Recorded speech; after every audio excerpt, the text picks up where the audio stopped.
Contar con un plan de capacitación y sensibilización en igualdad laboral y no discriminación para el personal favorece el desarrollo integral de las y los trabajadores. Bienvenidos al programa, los saluda Yesenia Castañeda. Hoy hablaremos de igualdad laboral y no discriminación.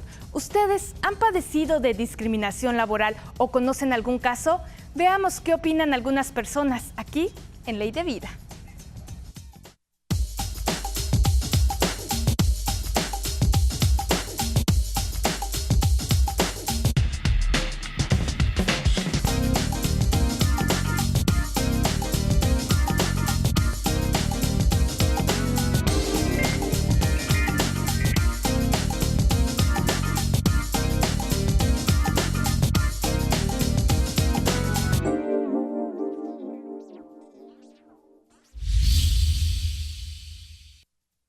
¿Ha sufrido de discriminación laboral o conoce algún caso? En algún momento de mi vida yo creo que sí. Hace muchos años que pues creí haber tenido alguna discriminación porque yo era de provincia y estaba llegando a México, Distrito Federal. Entonces sentí como que sí, e inclusive en el primer empleo que yo tuve, mi jefe, después de cumplirse 28 días del primer contrato, me dijo que me recomendaba que me comprara un traje, aunque sea muy barato, porque era la única manera de conseguir trabajo. No he sufrido de discriminación laboral, pero sí, sin embargo, me he dado cuenta de que sí lo hay, sobre todo con las mujeres y físicamente.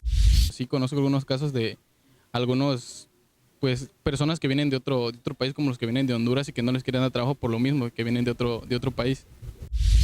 Más sobre el tema de lo que es el machismo, igual que los hombres se creen con el empoderamiento y hacen menos un poco a la mujer o a las trabajadoras, ¿no? Entonces como que contrarrestan esto en el campo laboral y no permiten su desarrollo profesional. No he sufrido de discriminación laboral y pues solamente sé que se ha visto mucho con las personas inmigrantes o ya las personas de tercera edad que ya no les dan trabajo. Porque no, o sea, no se pueden valer, las personas de tercera edad no se pueden valer o por la fuerza, todo eso.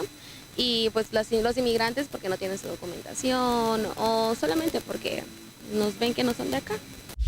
Yo quiero pensar que no he sufrido de discriminación laboral, pero sí me ha tocado ver muchos casos. Por ejemplo, a las personas que son un poquito más de bajos recursos o que son de comunidades indígenas, se les trata muy diferente. Entonces, esa parte sí la he visto bastante. Sí conozco varios casos de discriminación laboral, pero lamentable o afortunadamente no me ha tocado. Digo lamentable porque sí se tiene que accionar inmediatamente en ese tipo de casos para que las personas sean castigadas, ¿no? Para hablarnos de igualdad laboral y no discriminación, doy la bienvenida al estudio a la licenciada María Esther García Ruiz, directora de Igualdad de Género y Derechos Humanos del Poder Judicial del Estado de Chiapas. Como siempre, un placer que nos acompañe, licenciada Esther. Gracias por la invitación. Acabamos de ver un sondeo. ¿Cuál es su opinión respecto a las respuestas que hemos escuchado de algunas personas? Bueno, justamente como las personas acaban de mencionar, bueno, la discriminación tiene que ver con todas acciones que nos van a menoscabar o nos van a restringir nuestros derechos humanos. Y entonces, en la cápsula vimos que había una condición por nuestro origen o por la situación económica o por nuestra apariencia. Entonces, bueno, sí se dan en algunos momentos alguna acción de discriminación. Claro, y para entender más este tema, hay una norma mexicana en igualdad laboral y no discriminación. ¿En qué consiste, licenciada? Me gustaría que iniciáramos con esta pregunta. Claro, esta norma mexicana se da por una serie de políticas públicas que precisamente tienen el objetivo de integrar a todas las personas y lograr la igualdad de oportunidades entre mujeres y hombres y obviamente promover la no discriminación. Claro, en esta norma depende de varias instituciones, dependencias. ¿Quiénes la forman? Está conformada la norma por 3 instituciones, la Secretaría del Trabajo y Previsión Social, el INMujeres, que es el Instituto Nacional para las Mujeres, y el CONAPRED. Claro, ellos se reúnen, trabajan ellos forman una comisión interinstitucional que son, cada una de esta norma tiene el origen las 3 dependencias tenían por cada una, por su parte, una norma. La norma del Instituto Nacional de las Mujeres era el modelo de equidad de género. La Secretaría del Trabajo y Previsión Social certificaba a los centros de trabajo en materias de igualdad laboral, y por su parte la CONAPRED también manejaba una certificación en torno a una institución comprometida con la inclusión. Entonces, lo que hicieron es, en el 2015, juntan estas 3 normas para poder lograr conjuntar esos esfuerzos y sacar la norma 025. Claro, y como norma, ¿cuáles vienen siendo sus ejes? Bueno, aquí es muy importante, obviamente, establecer la igualdad laboral a través de procedimientos que promuevan contrataciones claras, condiciones laborales que permitan la igualdad, la cuestión de la igualdad de oportunidades entre hombres y mujeres, y evidentemente la cultura de la no discriminación. Claro, por lo general a veces las personas creen que solo está dirigido a las mujeres. ¿A quiénes más está dirigida esta norma mexicana? Esta norma está dirigida a todos los centros de trabajo, ya sean públicos, privados o sociales, que obviamente tiene como objetivo fomentar la igualdad laboral y no discriminación. Claro, esto involucra a todas las áreas de trabajo. Sí. Y ahorita, bueno, en este último año, en el 2016, se certificaron 160 centros de trabajo. ¿Y cuáles son los pasos, licenciada Esther, para lograr la certificación de la norma mexicana? Aquí la norma mexicana maneja 3 tipos de requisitos. Unos requisitos de procedencia, unos requisitos críticos y no críticos. Entonces, es muy interesante el proceso, porque en los requisitos críticos, si tú no cumples, son 5 requisitos críticos. Si el centro de trabajo no cumple uno de esos requisitos, la certificación no se puede dar. Entonces, ¿en qué consisten estos requisitos? El requisito crítico es establecer la creación de un comité de igualdad laboral, establecer una política de igualdad laboral, tener un código de ética, también hacer una auditoría interna, y además también contar con realizar un diagnóstico del clima laboral. Esos serían los requisitos críticos. Los no críticos es establecer un espacio para la lactancia, establecer criterios de contratación con igualdad de oportunidades, establecer la licencia de parentalidad y establecer también un mecanismo para la atención y sanción de acciones con hostigamiento. Claro, licenciada Esther, ¿esta norma mexicana es exclusiva de las empresas o instituciones que lo solicitan, o todas las dependencias o instituciones están obligadas a obtenerla? Es una norma mexicana, nos están dando un parámetro para una actuación. Entonces, evidentemente, la invitación, como es obligatoria para todos, o sea, más bien en esta cuestión de la obligatoriedad es en el sentido de coadyuvar en la cultura de la no discriminación, ¿no? Pero no hay una sanción si tú no te adhieres a esa norma, ¿no? Como tal. Pero esta norma nos da el cumplimiento a diversos ordenamientos, tanto nacionales como internacionales. Entonces, evidentemente, si una institución o un centro de trabajo tiene una certificación en esta norma, está garantizando que a su interior hay espacios libres de violencia y se está trabajando con igualdad de oportunidades y no discriminación. Claro, esto depende mucho del interés del director, de la institución, de la dependencia, guía, ¿no? de la de empresa, quienes están, ¿no? Y también del compromiso también de quienes forman la institución, porque no olvidemos que es una cultura, entonces la hacen todos. También. Claro, por supuesto, y ahí se involucra también al personal. Sí, entonces tiene que ver porque, pues justamente hacer alguna distinción o alguna, por nuestra cuestión física o por nuestra edad o nuestro género, entonces tiene alguna repercusión. Claro, sabemos que el Poder Judicial ya cuenta con esta norma mexicana en igualdad laboral y no discriminación.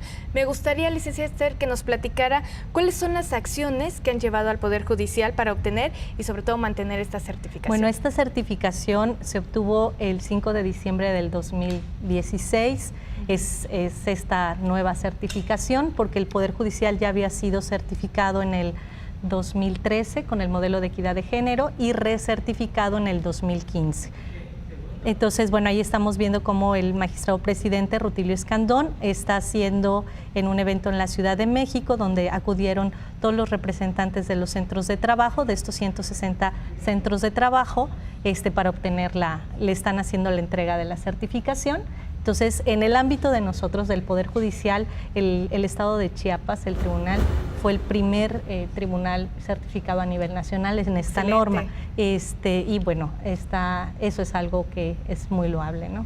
Entonces, representa el compromiso del magistrado presidente en la materia de igualdad de género y no discriminación. Entonces, ¿podemos recordar nuevamente el tiempo, los años para obtener la certificación? La certificación tiene una duración de 4 años, una vigencia de 4 años, y ahí hay que realizar las acciones para mantenerlas. ¿Cómo serían?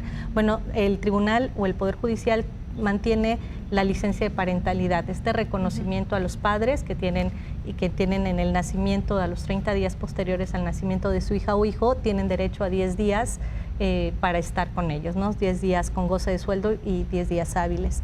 También se da un espacio para fomentar la lactancia, también hay procesos de contratación claros, hay un catálogo de puestos, entonces también se da mucha capacitación para la cultura de la igualdad y no discriminación. Excelente. Vamos a hacer una pequeña pausa promocional, licenciada Esther. A ustedes que nos siguen a través de este programa, les recordamos que si tiene alguna duda o cualquier comentario lo puede hacer a través de la página oficial del Poder Judicial y también a través de las redes sociales del programa. Todos los comentarios son bienvenidos. No le cambie, regresamos aquí en Ley de Vida.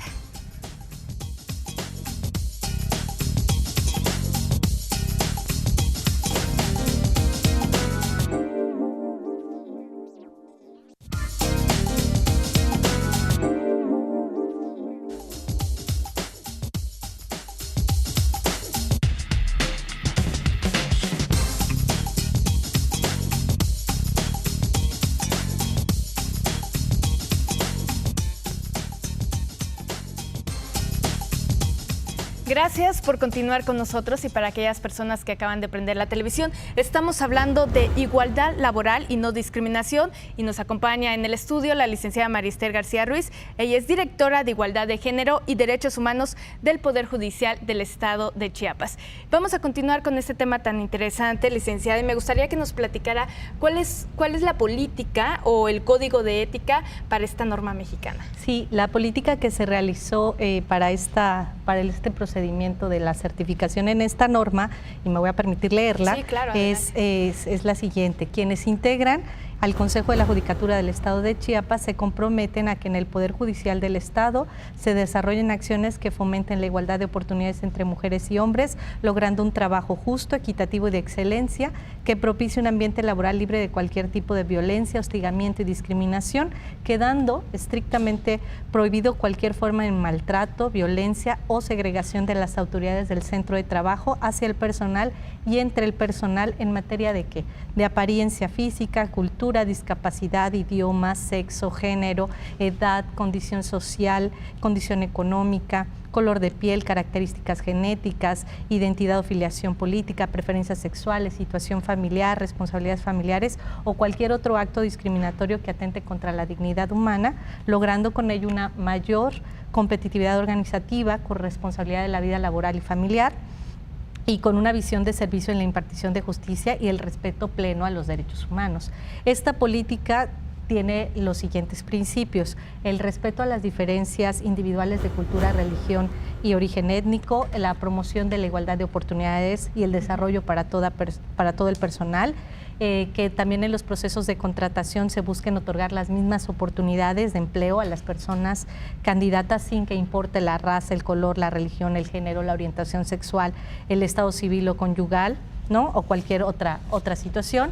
Fomentar un ambiente laboral de respeto e igualdad, una atmósfera humanitaria de comunicación abierta y un lugar de trabajo libre de discriminación, de acoso sexual y otras formas de intolerancia y violencia. Y además también estamos comprometidos en la atracción, retención y motivación de nuestro personal por un sistema de compensaciones y sobre todo en esta cuestión de una igualdad salarial. Es decir, en el Poder Judicial, cualquier persona que tenga la misma categoría va a tener el mismo salario, ¿no? Claro, excelente. Retomando un poco lo del sondeo, unas personas comentaban, a veces se discrimina a los pueblos indígenas. ¿Cómo trabajan esa parte a través de esta norma mexicana? Bueno, aquí en el Poder Judicial nosotros atendemos. Hay una parte que tenemos traductores, entonces se han dado acciones de inclusión en donde se publicó también la Constitución en lenguas, entonces toda esa parte pues está reconocida, ¿no? También hay defensores que representan a las personas originarias de alguna etnia. Claro, excelente labor la que ellos vienen realizando, ¿no? Hablando de estos temas, me gustaría que comparáramos si se refiere el bullying a la discriminación laboral o es totalmente diferente, o en qué momento se aplica. El bullying tiene que ver con un hostigamiento en el ámbito escolar. En materia de cuestiones laborales se conoce como mobbing laboral, y entonces tendría que ver con todas estas acciones que sí repercuten en la cuestión laboral, pero que tienen como objetivo menoscabar mis derechos humanos. Entonces es por mi condición física o por mi sexo o por mis preferencias, yo estoy siendo discriminado, ¿no? Claro. Eso no tiene que ver con el desempeño de mi trabajo. Claro. Entonces tendría que ver con estas cuestiones. La parte de discriminación, ¿no? Si alguna persona de cualquier área de trabajo está pasando por desigualdad laboral o padeciendo de discriminación, ¿qué debe hacer o a dónde acudir en el Poder Judicial? En el Poder Judicial estamos estableciendo un mecanismo para la atención justamente de este tipo de situaciones, independientemente que el Consejo de la Judicatura, a través de sus diversas comisiones, puede conocer de ello. Entonces hay la figura del ombudsman, que es la persona encargada de poder conocer todo este tipo de quejas.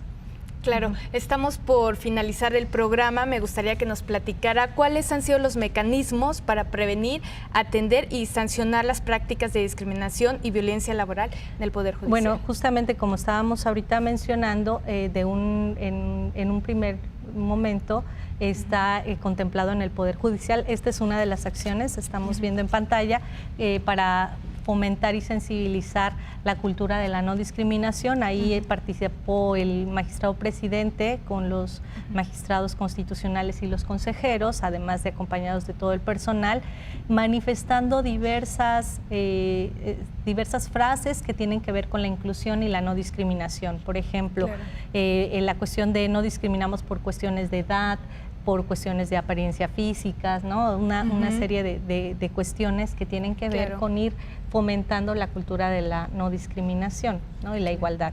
Y entonces la forma es este mecanismo que puede ser a través del Consejo por sus diversas comisiones, ya sea la Comisión de Vigilancia o de Disciplina o la comisión, el mecanismo que se ha creado con base a la norma, ¿no? El mecanismo de atención. Claro, campañas, asesoría. Campañas, capacitación, asesoría, el acceso con la ombudsman, ¿no? Que tienen que estar, y entonces al interior del Poder Judicial se está realizando una campaña de difusión para que el personal pueda conocer cuáles son las vías, ¿no? Entonces, claro. Se me viene a la mente, licenciada Esther, perdón, si alguna persona está padeciendo discriminación laboral, a veces es difícil aceptarlo o acudir a las autoridades para expresar, ¿no?